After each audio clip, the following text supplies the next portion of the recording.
Listen, let me tell you something. Sometimes in life, the smartest thing you can do is nothing. See, we get so caught up in overdoing it, calling too much, texting too much, checking too much, showing up too much. And what happens when you do all that? You take away the mystery. You take away the curiosity. You take away that spark that makes somebody lean in closer to see what you're about. Now, let me break it down for you. People are wired to chase what pulls away. It's human nature. You ever seen a child with a toy? They don't care about the toy until you put it on the shelf. Then suddenly, that's the only toy in the whole house they want.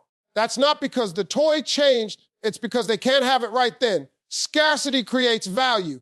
And that principle doesn't just apply to kids and toys. It applies to people too. See, when you give somebody all your time, all your energy, all your attention, they stop appreciating it. They start thinking it's guaranteed. But the moment you shift gears, the moment you stop running to answer every call, the moment you start focusing on yourself, your goals, your peace, your growth, suddenly curiosity kicks in. Suddenly the questions start forming. Wait a minute, what's going on over there? Why isn't all that energy coming my way anymore? That's when the chase begins. It's not about being mean. It's not about playing dirty. It's about protecting your value. Let people see you're not always available. Let them wonder where your mind is, what you're working on, who you're becoming. Because when you do that, you shift the power. You stop being the one reaching and start being the one worth reaching for. And don't get it twisted. This ain't about games. This is about standards. When you hold yourself at a higher standard, when you show that your time is precious, your presence is a privilege, and your love is something to be earned, then people start showing up differently. They start chasing. They start proving. Because what's rare gets pursued, and what's always available gets taken for granted. So the best move you can make sometimes is silence, space, pull back, let the energy come to you. Because when you stop pouring into someone who thought your attention was endless, that's when they realize just how valuable it really was. Scarcity creates value because when something is always within reach, it stops being special. It stops being noticed. And it becomes background noise in someone's life. Think about the way people treat water in a bottle compared to water coming out of the tap. The tap water is there every day, unlimited, and most don't think twice about it. But put that same water in a bottle, slap a label on it, charge a price, and suddenly it's treated like a product of worth. The difference isn't the water itself. The difference is the perception of value, and perception is built on availability. When people know they can't have unlimited access to you, your time, your attention, or your presence, that's when they start recognizing how much it actually matters. It's a truth that plays out in every corner of life. Scarcity makes people line up for things they didn't even think they wanted. Look at limited edition sneakers. Most of the people who camp outside stores at 4 in the morning don't even need another pair of shoes, but because it's rare, because it won't always be there, they attach value to it. Now apply that to yourself. If you're showing up everywhere, answering every call within seconds, always available at the drop of a hat, you remove the sense of rarity. There's no urgency to appreciate you because the thought is you'll always be there. But the moment you create space, you create value. The moment you step back, you change the dynamic, and suddenly your presence feels more like that limited edition drop than something that sits on the shelf collecting dust. This is not about pretending to be something you're not. It's about recognizing that you are the prize and treating yourself that way. People are drawn to what they cannot easily have. It's human nature. When something is abundant, we assume it will always be there. And when it's rare, we feel an urge to secure it before it's gone. Think about diamonds. They're just rocks pulled from the earth. But because they are positioned as rare and desirable, entire industries thrive on people chasing them. The same thing applies to relationships and human interactions. When you position yourself as always there, always giving, always reaching out, you become like tap water, taken for granted. But when you hold back, when you show that your time and attention are not endlessly available, you turn into that diamond that people will cross oceans to have. The psychology behind this is simple but powerful. Scarcity taps into a deep instinct inside people, a survival instinct. Back in the days when resources were limited, what was rare had to be hunted, chased, and protected. Our brains are still wired that way. That's why people want what's sold out, why they chase after the one who doesn't flood them with attention, why they value what they feel they could lose. So if you want to be valued, you can't be abundant in the wrong way. You can't give away everything all the time. You need to create that natural pull by stepping back and letting others feel the weight of your absence. That's when they begin to realize just how important your presence actually was. A scarcity is also tied to respect. When people know they can't just call on you and expect you to jump, they start respecting your time more. They think twice before taking you for granted because they know you are not always going to be standing by.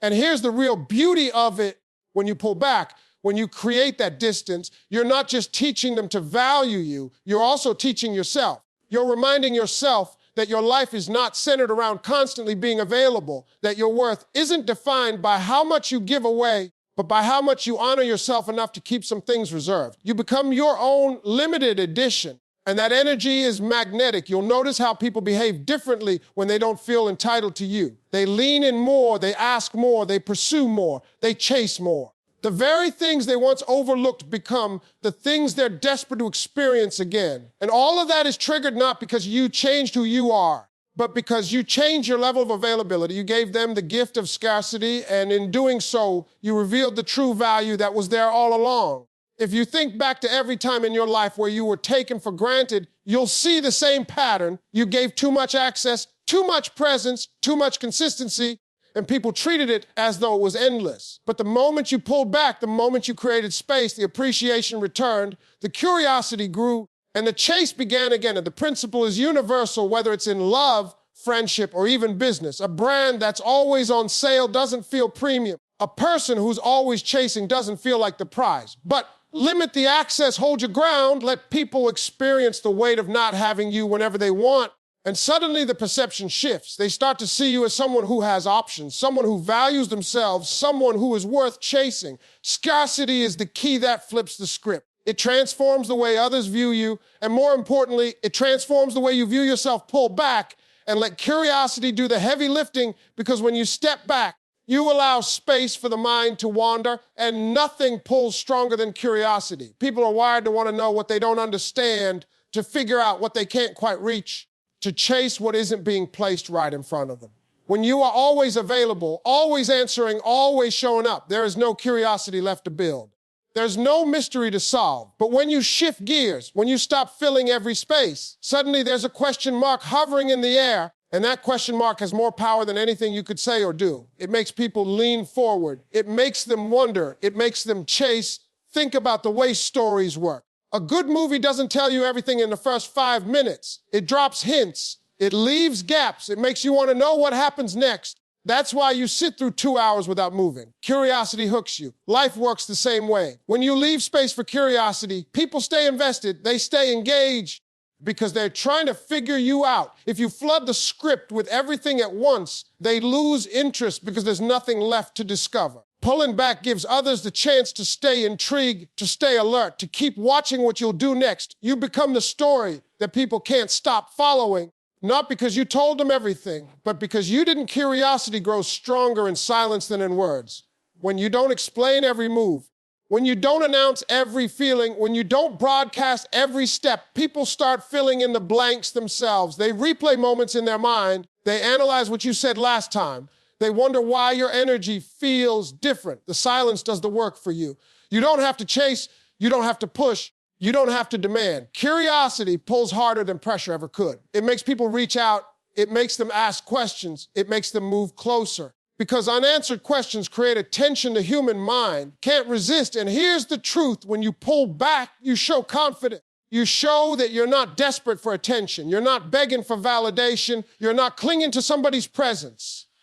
You're secure enough to let the space exist because you know that space will work in your favor. People are attracted to confidence, and confidence is loudest in stillness. Pulling back doesn't mean you're losing interest. It means you're protecting your worth. It means you're allowing others to invest in the mystery of who you are instead of handing it all over for free. That's how curiosity becomes your strongest ally. Every time you step back, you're putting the ball in someone else's court. You're letting them decide if they care enough to move, to reach out, to close the gap. And the ones who do are the ones who value you. The ones who don't reveal themselves without you having to ask a single question. Pulling back not only builds curiosity, it filters. It separates those who take you for granted from those who are willing to put in effort when the attention isn't flowing endlessly their way.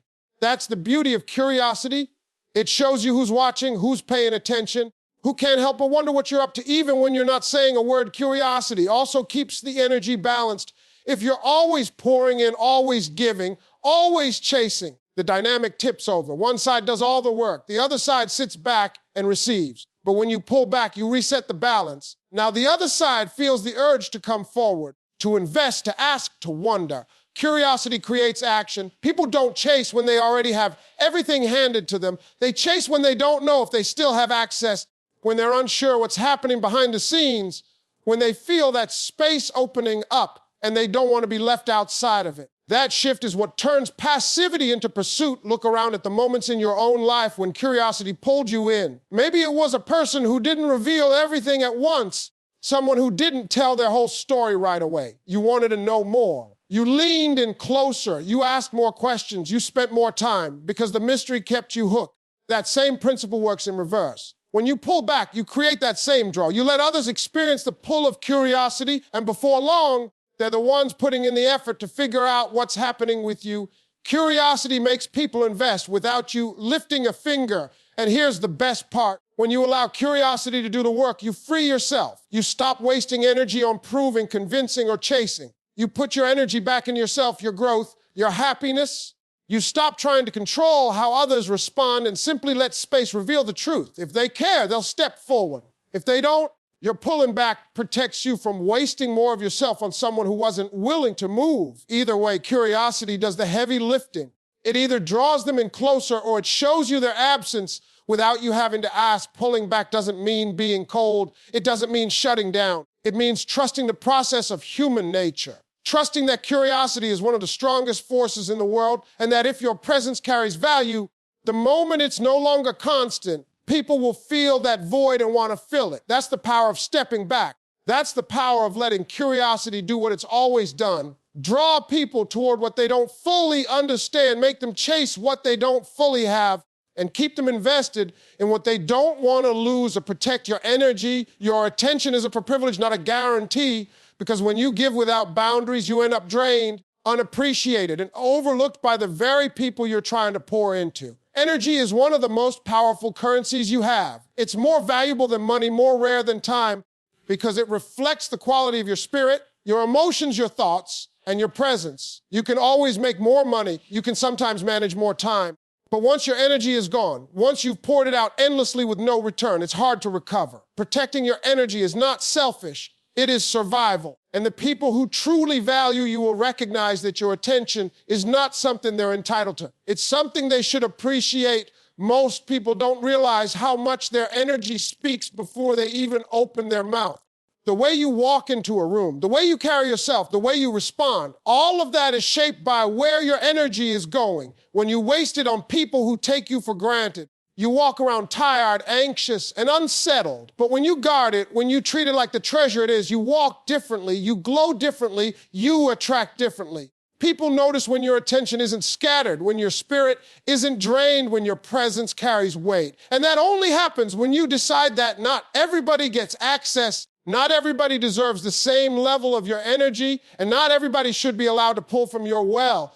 Think about how people behave when they think something is guaranteed. They stop putting in effort. They stop showing gratitude. They stop treating it as valuable. It's no different with your attention. If you're always available, always giving, always making time, people start to believe that's just who you are, a constant supply with no end. But when you make it clear through your actions that your attention has limits, that your time comes with standards, that your energy is not an endless fountain, you change the way people approach you. They start treating your presence as something to respect instead of something to consume. They start recognizing that being in your space, hearing your words, receiving your love or kindness is not automatic. It's earned. Protecting your energy also means refusing to entertain situations that only drain you. Some people are takers by nature. They show up when they need, they disappear when you need, and they always find a way to leave you empty while they walk away full.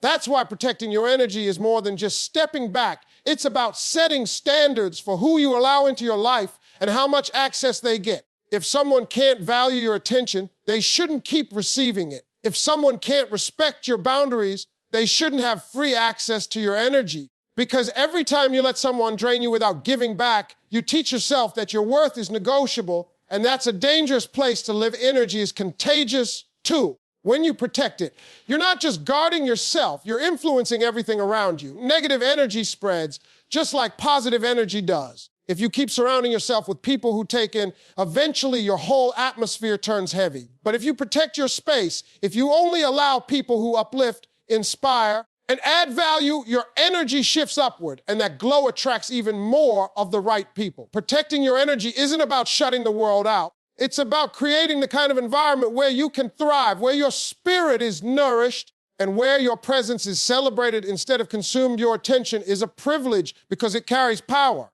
Think about how people react when they finally get the focus of someone they admire. They light up, they feel chosen, they feel valued, and that's because attention has always been a symbol of importance.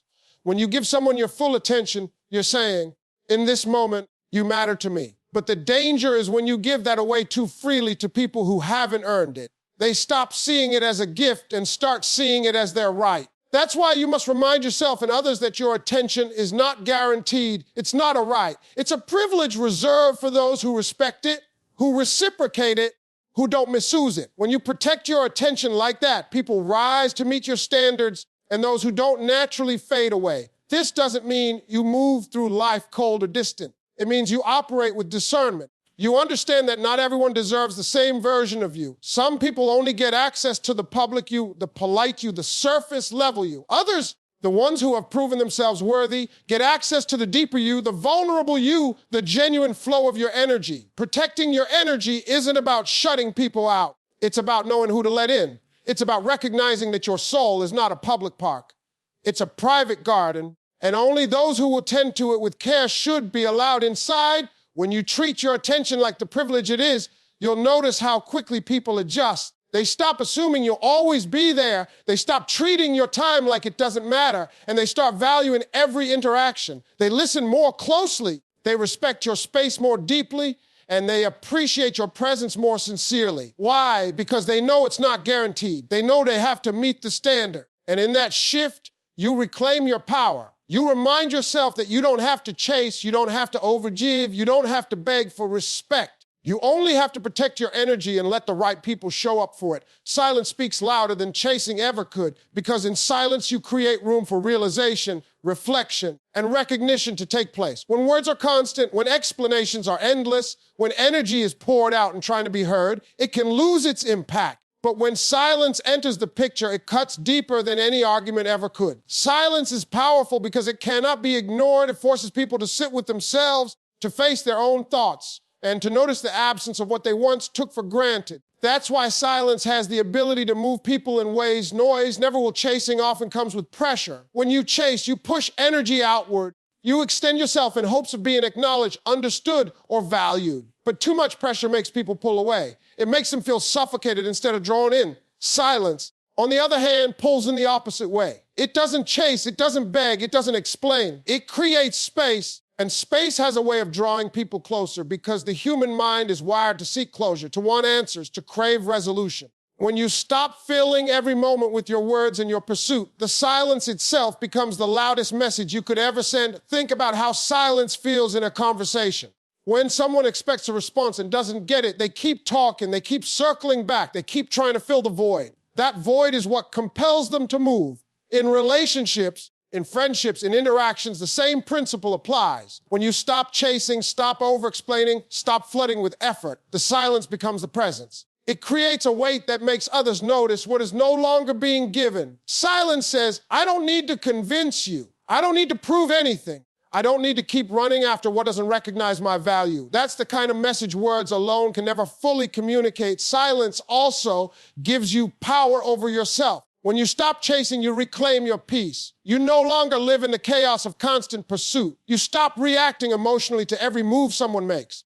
You begin to protect your dignity by refusing to fight for attention that isn't freely given. That inner strength radiates outward. People feel it. They notice the shift. Silence shows self-control, and self-control is a mark of strength. Anyone can argue, anyone can beg, anyone can chase, but it takes a strong person to sit in silence, to hold their ground, to let the absence do the talking. There's also a spiritual quality to silence. It gives you clarity.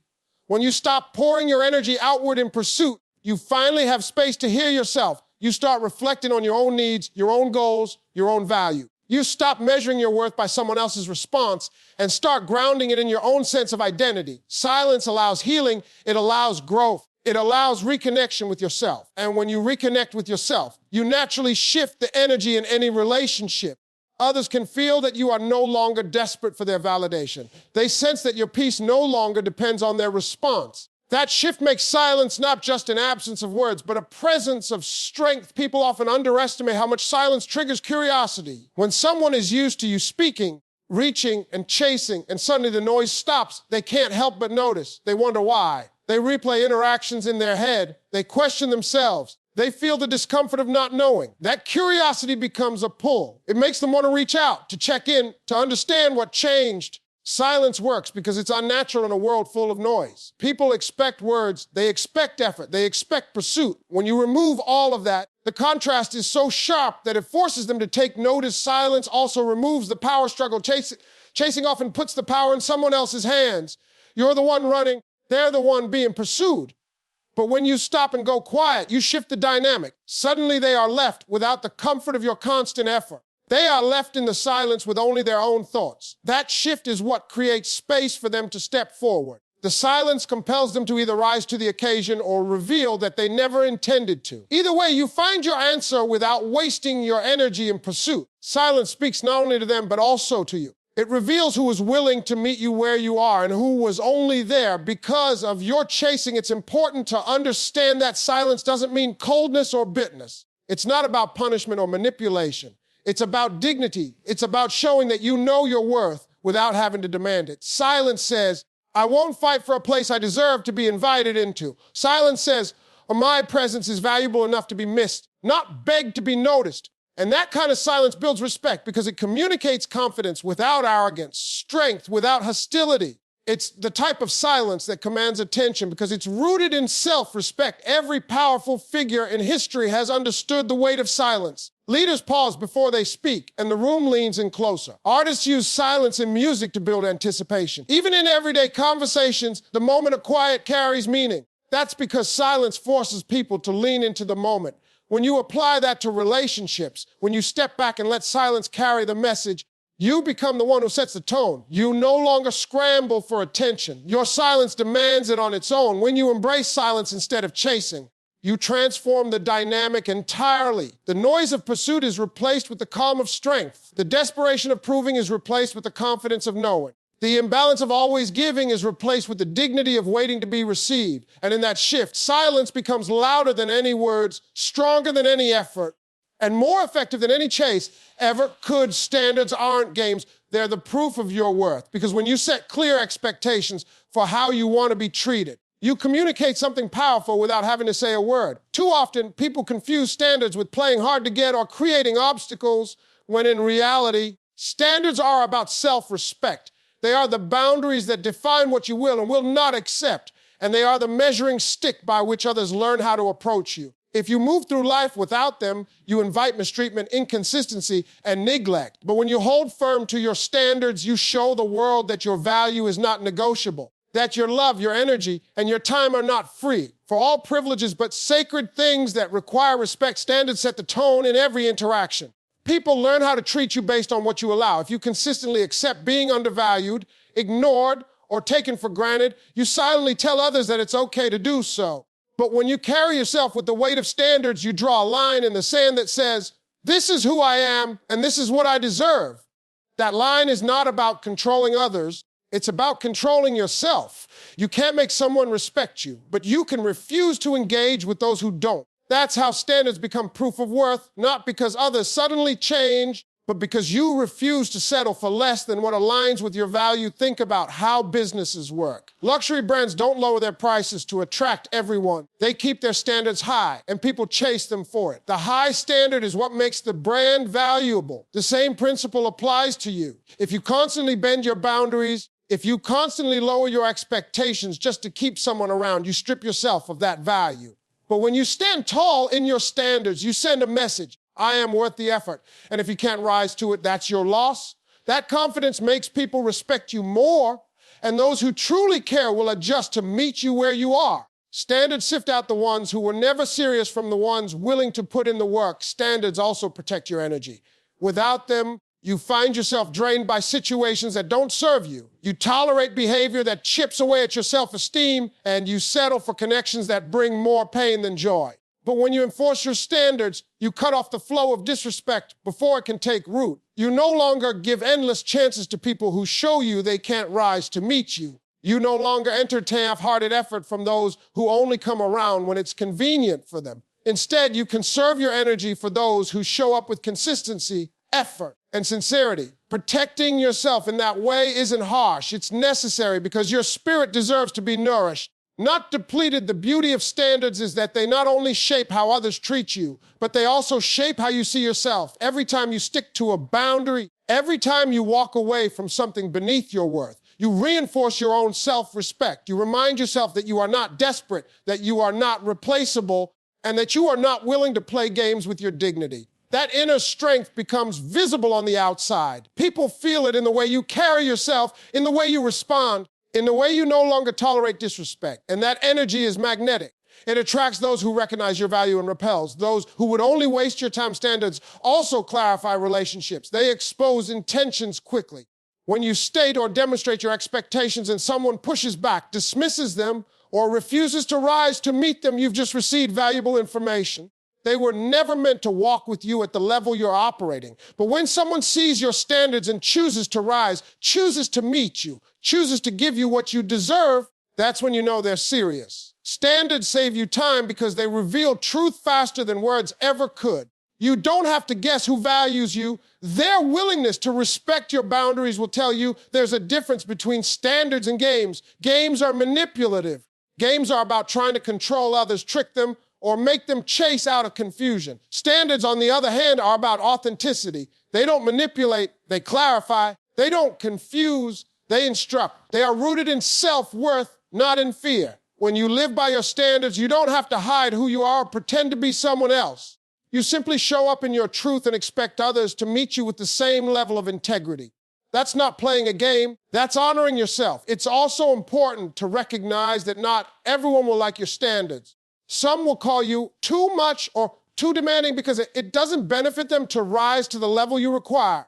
But that's not a reflection of your value, that's a reflection of their unwillingness. People who genuinely care will never see your standards as too much. They will see them as a guideline for how to love you properly. And when you hold steady in those standards, you weed out the ones who only wanted convenience while making space for the ones who are ready for commitment, effort, and consistency. Living with standards is an act of courage. It requires walking away when settling would be easier. It requires silence when chasing would feel more comfortable. It requires strength when loneliness tries to tempt you into lowering your guard. But in those moments, every time you hold firm, you elevate yourself. You show the world and yourself that you know your worth and you refuse to discount it. And with that stance, you naturally draw on people, opportunities, and relationships that reflect that same level of value back to you. When you stop reaching, you become the one worth reaching for, because pursuit changes everything about the dynamic between two people. When you are always the one extending, always the one giving, always the one chasing, you communicate a message without realizing it, that your presence is easy to access and your value is not something that must be earned. But the moment you stop reaching, the moment you pull your energy back and let the space exist, you flip the entire script. Suddenly the balance shifts. You are no longer the one proving yourself. You are no longer the one fighting for attention. You are no longer the one carrying the weight of the connection. You place yourself in a position where others must decide whether they care enough to step forward. And that decision reveals more than any words could ever show. People often don't realize what they have until it's not there anymore. When you're always reaching, your presence feels guaranteed. The calls, the texts, the attention, the effort, they come so consistently that the other person begins to expect them, not appreciate them. They assume you'll always be there, always trying, always showing up. But when you stop, when the calls no longer come, when the messages no longer arrive, when the attention is no longer automatic, the silence becomes loud. It creates a void that forces them to feel the absence of what they once took for granted. And in that void, something shifts. They realize the value of what they lost access to. And that realization is what compels them to reach for you. Stopping the reach is not about manipulation. It's about balance. A healthy dynamic requires two people investing, not one person pouring endlessly while the other simply receives. By stepping back, you give the other person the chance to show their effort, to prove their interest, to demonstrate that they're willing to meet you halfway.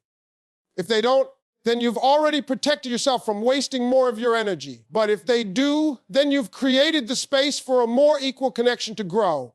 Either way, when you stop reaching, you force clarity. You remove the illusions and excuses, and you see the truth of where the other person stands. There is also a confidence that comes with not reaching. When you stop chasing, you are silently communicating, I know my worth. I don't need to beg for recognition. I don't need to fight for space in anyone's life. I am enough as I am, and if you don't see that, then that's your loss. That energy is powerful. People are drawn to it because it radiates security. When you no longer try to convince others of your value, you become more magnetic. You become the one worth pursuing because you stand in your own strength instead of reaching outward for validation. Think about the psychology of pursuit. Human beings are wired to chase what they feel they might lose. It's the nature of desire. When something is always available, interest fades, but when access is restricted, interest grows.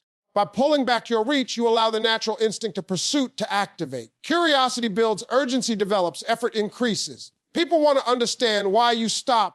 They want to reclaim what they felt slipping away. They want to secure what they suddenly realize is not guaranteed. You no longer have to push because the pull of their own instincts takes over. That is how you become the one worth reaching for.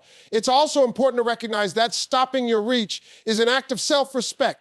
It says that you will no longer overextend for someone who doesn't meet you at the same level. It says you refuse to spend your energy on situations where effort is one-sided. It says you value yourself too much to settle for crumbs when you deserve the full meal. That choice is not always easy because reaching feels safer. It gives the illusion of control, as if by chasing you can hold on to the connection. But in reality, reaching too much only makes you lose more. It drains your energy, it erodes your confidence, and it diminishes your value in the eyes of the person you're reaching for. Stopping, though difficult, restores that value and brings your dignity back to the surface. When you stop reaching, you also shift the focus back onto yourself. Instead of pouring all your energy outward, you redirect it inward. You begin to invest in your own growth, your own happiness, your own goals. You stop waiting for someone else to complete you and start realizing that you were whole all along. That shift in focus transforms the way you carry yourself. People notice it. They sense that your energy is no longer dependent on them, that your peace no longer hinges on their attention. That independence is magnetic, and it makes you even more worth reaching for, because now you are not driven by desperation, but by self-assurance. Stopping the reach also teaches patience. It allows you to step back and let people reveal themselves. Instead of forcing the pace, you observe. Instead of chasing answers, you wait to see who shows up. In that waiting, truth emerges. Some will fade away, confirming they were never truly invested.